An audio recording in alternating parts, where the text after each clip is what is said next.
If we want to live well, both externally and internally, how well we live here simply depends on how well we manage our surroundings and how well we manage ourselves. Fundamentally, life is management. If you don't know how to maintain your body, your mind, your emotion, your situations, your life in general, your home, your communities, nations and the world, the quality of our life is just how well we manage things with ourselves. But generally, we are thinking of management, we are applying ourselves to management only in terms of business management or industry management or… Generally, we are talking management only with economic situations, not life as a whole. In many ways, it's unfortunate that today the most predominant factor that rules the planet has become economics. The other aspects of life have been totally pushed to the corner. When economics rules, when economics is the only thing that we are thinking about, we will tend to become very gross and unhappy in so many ways. What I see is, we are conducting various levels of programs to very top-level executives in some big corporations in the world, major corporations in the world. What I see is, people who have failed in their lives, they're suffering their failure. People who have succeeded in their life, they're suffering their success. If you suffer your failure, it's okay, because failure comes easy. If you suffer your success, that is tragedy, because success doesn't come easy. So, something that you worked for, something that you always longed for, something that you wanted to create in your life, when it happens, if you start suffering that, that's the real tragedy of life. But a large number of successful people on the planet are suffering their success. When I say suffering their success, if you look at people, look at yourself and see, you're still young people, most of you. When you're 5 years of age, how happy you were, and today, how happy you are. If we make a chart out of it, a graph out of it, is it moving upward or downward?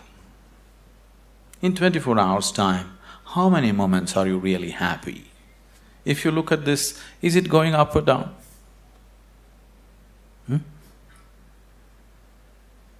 Is it going up or down? Down. So that means you're a bad manager. Because after all, everything that you did in your life is in pursuit of happiness, isn't it? All that you're doing in your life, you're doing it because you believe that is your happiness.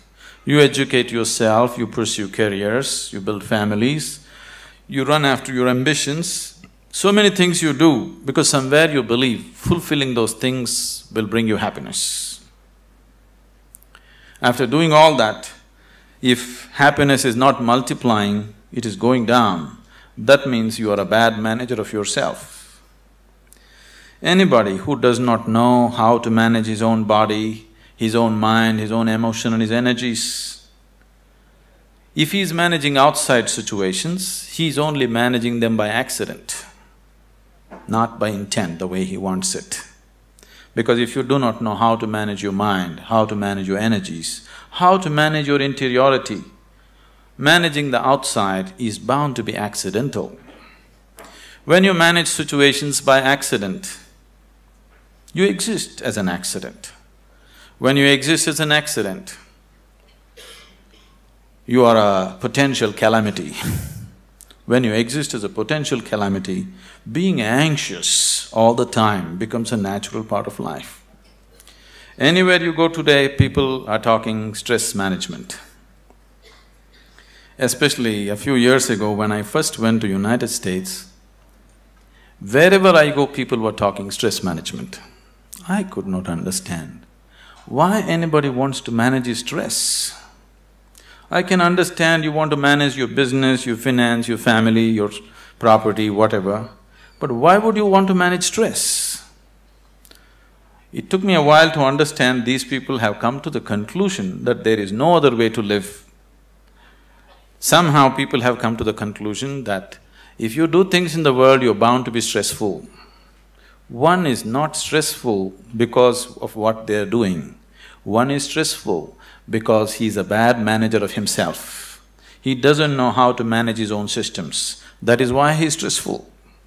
It is not the nature of the job which makes one stressful.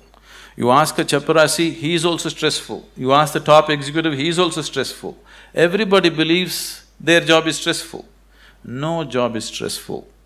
If you have no control over your own systems, you will be stressful, whether you do something or you don't do anything, isn't it so? See, management means… fundamentally, management means we want to decide the course of our destiny. That's management, isn't it? We don't want to live here by accident. We want to take our lives where we want to go. That's management, isn't it so? If you're managing by accident, you are not a manager. Without you, things will run better. So once you say, I'm a manager, that means somewhere you have decided that you want to go in a particular way. You want to have a certain kind of situation, both inward and outward. So everybody is a manager in his own capacity, but in different levels and different types. Whether you manage a kitchen where you cook for 4 people, or you manage a large industry where 10,000 people work, fundamentally, if you want to have a good kitchen or a good industry, you must be a good manager of that situation, isn't it? So whether you're managing a little kitchen or a large industry, if you want to manage outside situations, generally you will have to manage material and people around you. If you have to manage 10 people or 10,000 people around you, you have to manage 10 minds or 10,000 minds around you. But if you have no management over your own mind, you managing 10,000 minds is going to be a disaster. In the process of doing something, if we are destroying human beings, which is happening right now, in the process of managing a situation, the man is broken, then this kind of management is no good, because after all, every management that we do is only for human well-being. If we are doing management for human well-being, in the process of doing something, in the process of managing situations, it is not only about producing something or making profit. Human beings should rise to their full potential. If we manage a situation properly, in simple process of working, you and the people who are working with you should be able to raise to their full potential. When I say rising to full potential, not just work potential, but as human beings, they must be able to rise to their full potential. If people work together, then people should be able to rise to the peak of their love, peace, compassion within themselves. If this doesn't happen, then it's bad management, because all management, the basic intent is human well-being. If that is not happening, you're just producing something, you're making little profit, but human beings are getting broken in the process, it doesn't mean anything. So if this kind of management has to happen, that just in managing a business, you find people around you raise to their peak, then you have to spend a certain amount of time in focusing on your inner management. If this doesn't happen, you will only manage situations by accident. A lot of people have understood management as a way of throwing their weight around. Can I tell you a joke? Are you okay? On a certain day, a lion was really feeling great within himself. He just was walking and a little rabbit was going, he caught him. and roared at him, "Who is the king of the jungle?" The little rabbit, terrified, said, You, of course you." He let him go, swaggered around a little bit. Then he found a fox, caught him. "Who is the king of the jungle?" "Oh my lord, it's you, of course, nobody else but you." Then he swaggered around a little bit, caught a few more animals, everybody screamed out of fear, "You are the king of the jungle." Then he was in full swagger, like a manager, king of the jungle. Walked into a clearing in the jungle, there was a huge tusker standing. He went, stood in front of him and asked, "Who is the king of the jungle?" The tusker took his trunk, rolled him up, picked him up, twirled him around, smashed him to the ground. His back broke. Then the lion said, "You could have just told me."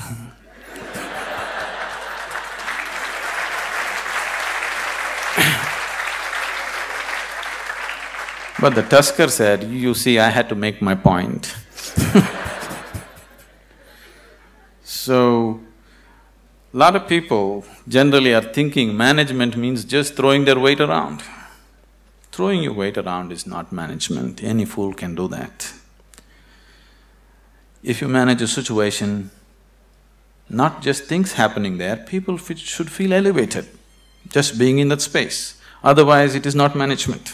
Above all, if you go to a place and you manage a situation, you must feel wonderful being there. If that doesn't happen, you are not a good manager.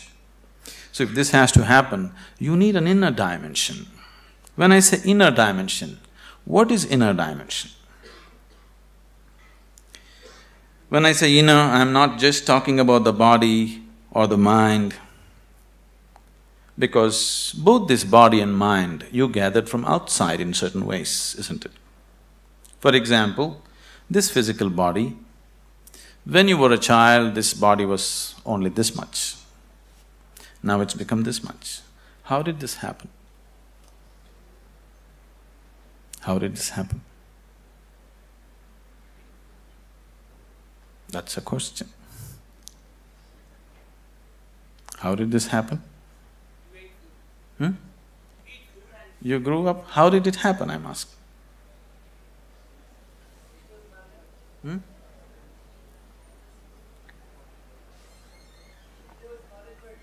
I'm sorry?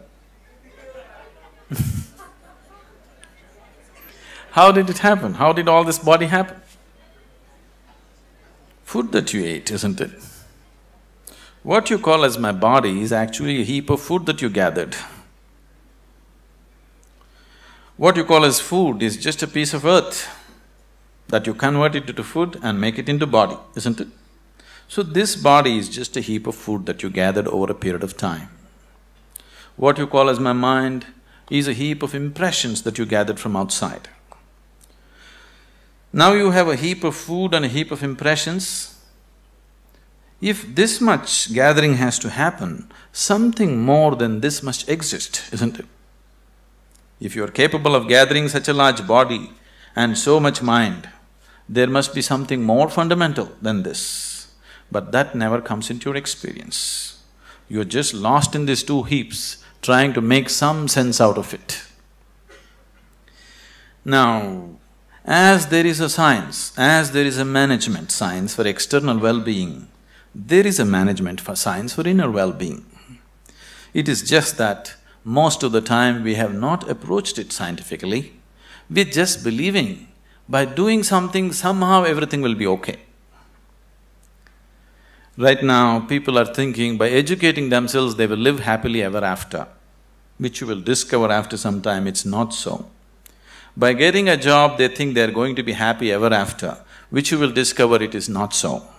By making money, you think you're going to be happy ever after, you will discover it is not so. Somebody thinks by getting married they're going to be ever after, and they know it is not so. So, you're trying to somehow fool yourself into believing that by doing something everything will be okay. Though repeatedly it has let you down, still you believe that something else, some other miracle will make everything okay. It'll not be okay. It once happened. On a certain day, a bull and a pheasant were grazing on the field. You know a bull? A pheasant, a bird. The bull was grazing on the grass, the pheasant was picking ticks off the bull, they're partners, you know.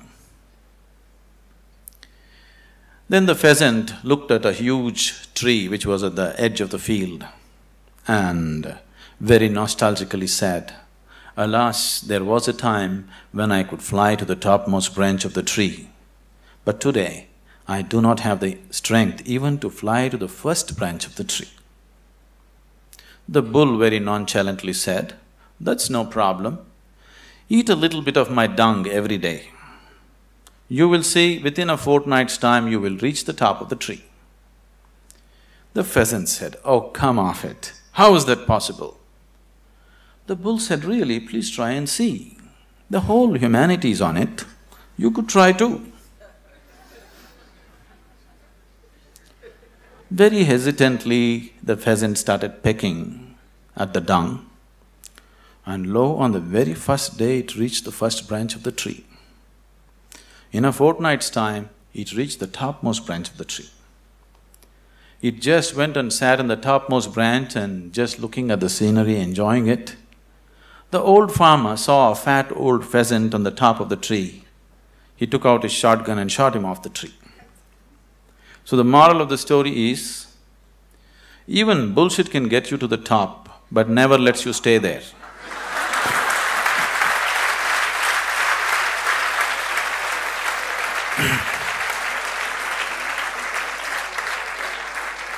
So, if you are seeking a life of fulfillment, if you are seeking a life of joy and peace and well-being within yourself, don't try to bull yourself in some way.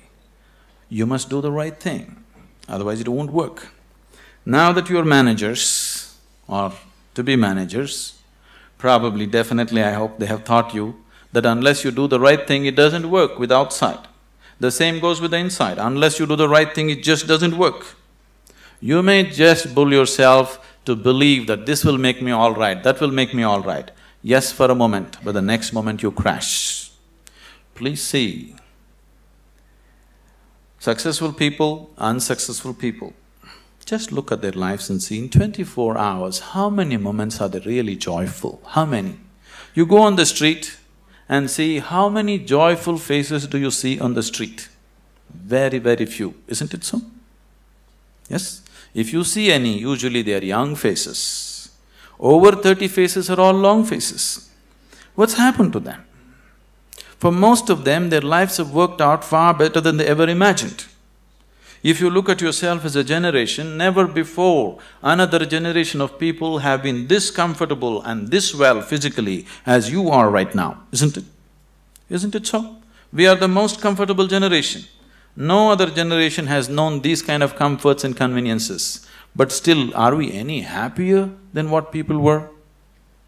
This is simply because we did not do inner management. We just did external management, no inner management. In the process of creating what we want, the very source of our life, this planet, we're just destroying, isn't it?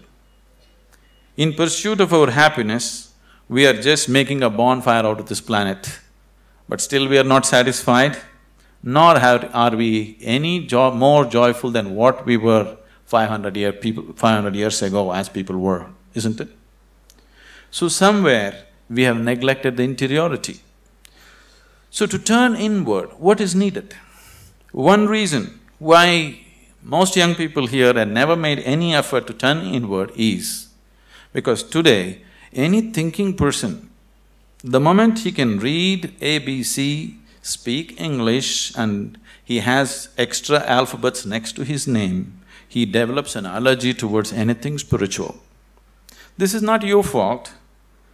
These so-called spiritual people have made such jokers out of themselves.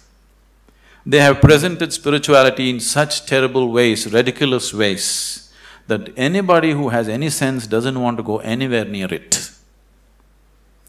See, a spirituality means to know something which is beyond the physical. Right now, if you exist as a physical entity, as a body, as a mind, because both these things are accumulations from outside, whatever happens outside will happen inside. If what happens outside begins to happen within you all the time, then you being peaceful and happy is always accidental. Because it doesn't matter who you are, how powerful you are, how great a manager you are, external situations will never be 100% in your control. That's the nature of the life. Even if you're just two people in the family, still you don't have absolute control over the situation, isn't it so? As the scope and play of your life increases, you have less and less control over the situations in which you live. That's the reality of life. So if whatever is happening outside is happening within you, you being peaceful and happy in your life is a faraway thing, it's never going to happen. Only when a person begins to experience a dimension beyond the physical within himself, then he can play with the physical world whichever way he wants. He can do the best that he can do with the outside world, but the interiority is undisturbed, always the way you want it. The outside world will not happen the way we want it 100%. At least the inner world should happen the way we want it, isn't it so? Isn't it so? The outside will never happen 100% the way we want it. That's the reality of life. But at least this one should happen the way we want it. If this is also not happening the way you want it, if your body, if your mind, if your emotions, if your energies are not functioning the way you want it, then this is the worst kind of slavery, because somebody else decides what should happen within you. If somebody else decides what should happen around you, that itself you call it slavery, isn't it so? Yes? Are we in talking terms or no? Okay, that's fine. If somebody decides what should happen around you, that itself you call as slavery. But if someone decides what should happen within you, is it not a more horrible way of being a slave? But please see, the whole world is in it. The only consolation is everybody is like this.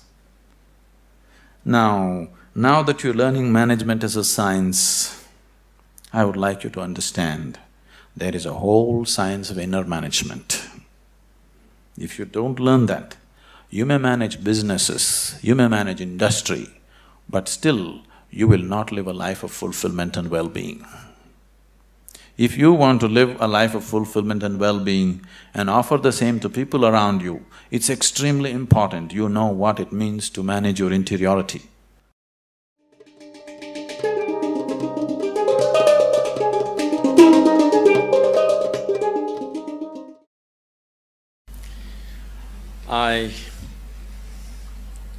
I really don't know how you feel today going out of probably the last step of your education, or at least one step of your education, a major step of your education.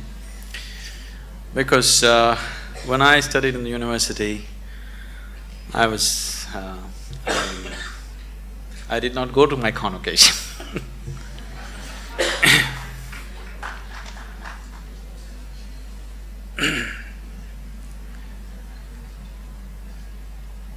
Somewhere, right from my childhood…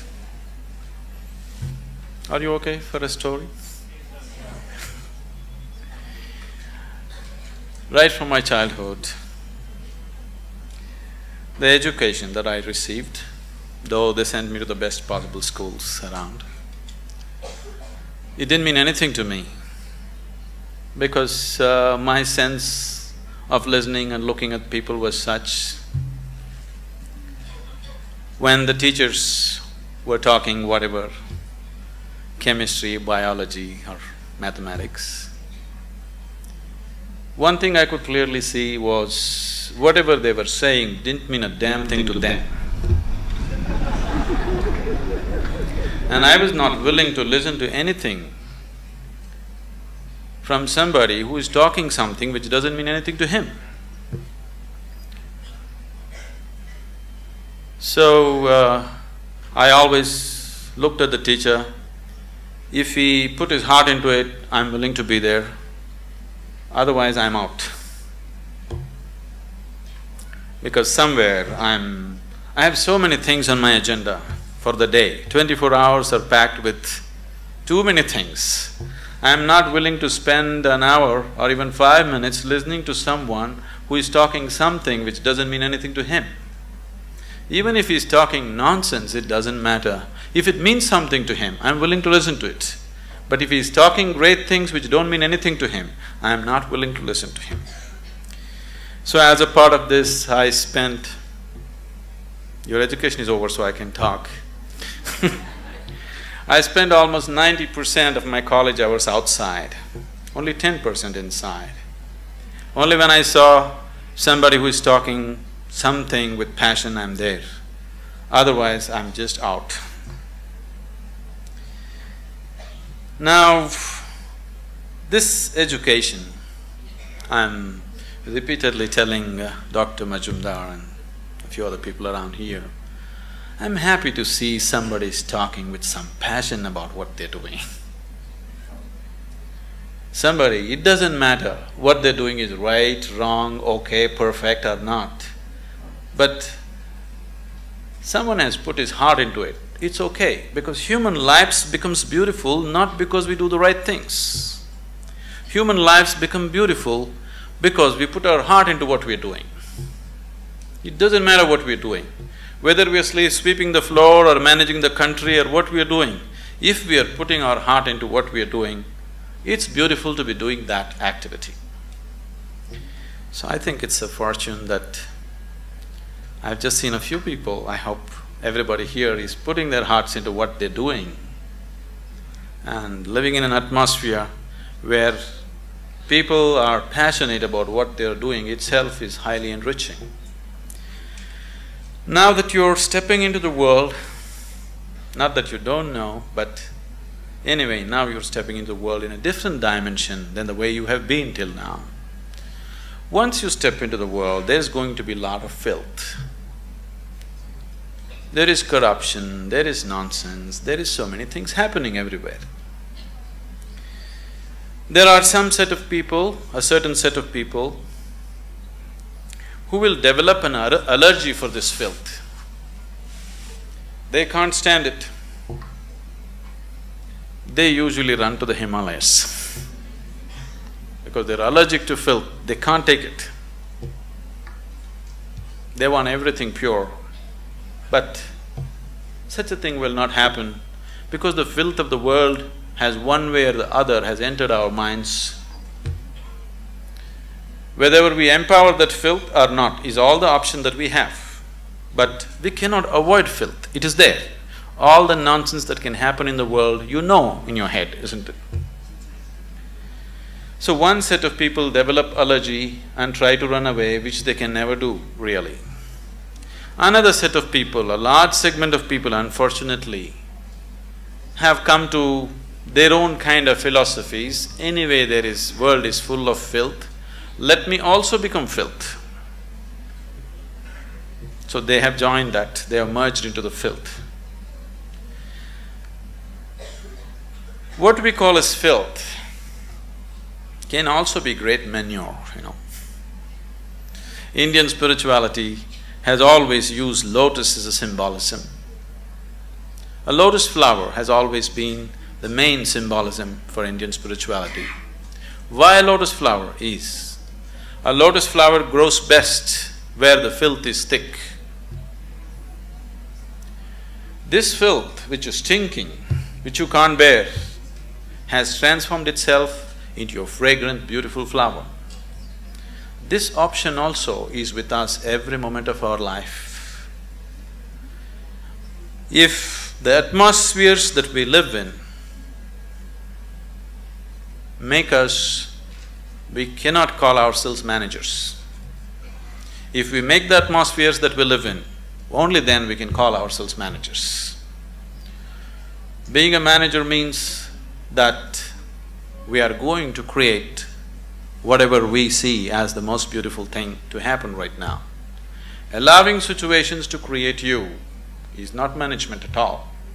Creating the situations that we want is management. As many of them have said many things, this process of education, there is a certain acceleration now that education is over, you're stepping into your new dimension of life, the excitement, and it's always beautiful to step into something new that you believe is going to be wonderful. But what we have seen with life with most people is, now let's say somebody got a job, the first day when they went and sat behind this table was the most fantastic place in the world. But within a few years, behind the same table, they're manufacturing blood pressure, diabetes, ulcers and whatnot. This is not because there is something wrong with the jobs that we do. This is not because there is something wrong with the world that we live in.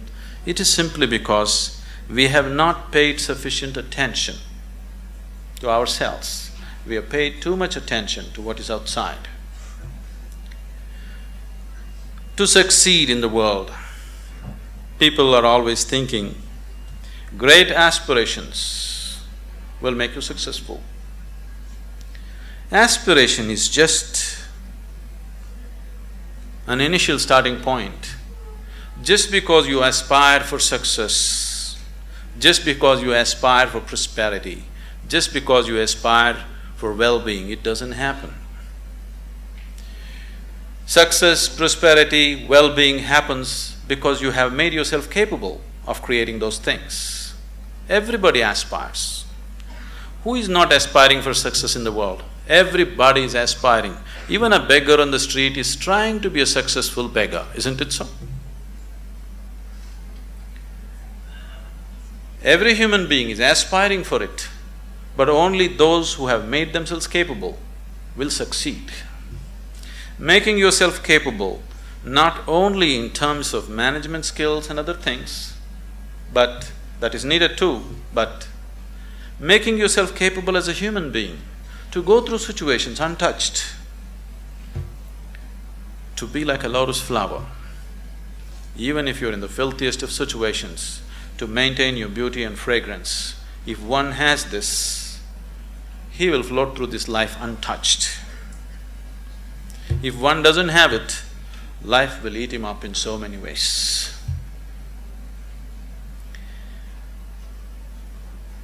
It's my wish and my blessing that this new set of managers will manage this world, this country, this community, and the business and commerce, which is part of our existence today in the world, in a much better way than the previous generations of people have done, because externally we are better equipped than ever before. If we make a little effort, it's a fortune that an institution has made an effort to equip you internally to whatever extent it was possible for them. If you equip yourself for internal management also, I'm sure that this group of people and many more who will pass out of this institution should definitely manage this world, this nation and the communities much, much better than the way it's been done till now. When it comes to management, there's no such thing as perfect management. It is just that if people give themselves absolutely to what they're doing, things will happen. Right now, the Isha Foundation, Dr. Karthikeyan, after seeing what's happening there, that's how he's been into this. It is run by all young people, the whole foundation. We have hundreds of centers in India and outside the country. Everything is managed by very young people. People who have been with us for 14, 15 years, they are just in their early 30s now. Very, very young people. No senior people, no experienced people, just young people, raw hands. I took this as a challenge to make it happen through them, not using any kind of experience. I am not against experience, I am not against that, but I wanted to make a statement that incredible things can be done, not because we know how to do it. Incredible things can be done simply because we are committed that we want it to happen, that's all. Today, this has grown into a voluntary organization with over 200,000 active volunteers around the world. And we have taken enormous projects of social significance. All these things are handled by volunteers. They're not paid for it, they spend from their own pockets and do things. And you need to understand, managing these people, managing volunteers is much more difficult than managing paid employees because you can't fire them. You can never fire them for inefficiency or indiscipline or whatever, because they're there on a voluntary basis. So, people who manage these situations, very young people without any qualifications, they are such fantastic managers of people. The way they manage the situations, the way they conduct thousands of people has set such a exemplary example in the community there. I would take this opportunity someday that when it's possible you visit Isha Yoga Center as to how things are managed, so simply, because management doesn't come… I know you need to learn about finance, this, that, banking and those kind of things, but fundamentally management is your ability to be capable of inspiring people to do their best. And that's all we can do. If everybody around us are doing their best, that's the best possible management that can happen.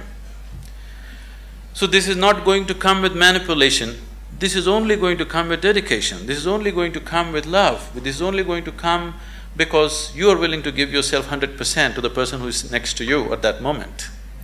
Oh, is all this possible? Is it not all utopian? You think this is the reality in the corporate sector?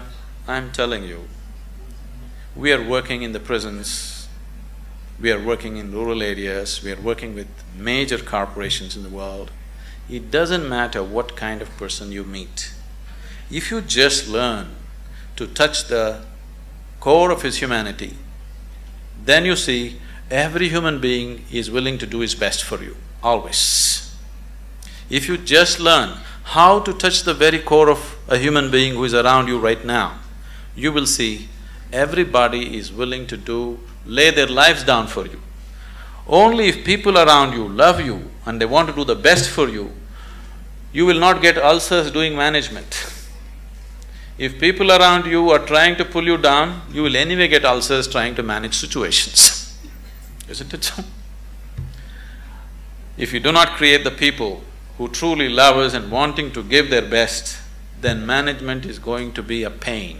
Management is going to be a huge suffering. Only when people around us really want to do the best for you, only then management can happen wonderfully.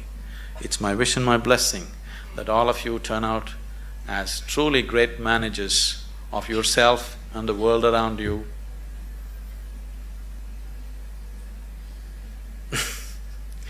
Our lives become beautiful not because of what we do. Our lives becomes beautiful simply because we have included everybody around us as a part of our dream of well-being. I hope all of you become truly successful and well. In whatever way, with inner technologies, if you need any help, we are always available to you. It's been a joy to be here in this institution. I've been to any number of colleges. People are the same, but creating an institution with some sense of commitment for inner well-being in today's world is… I'm too happy. Thank you.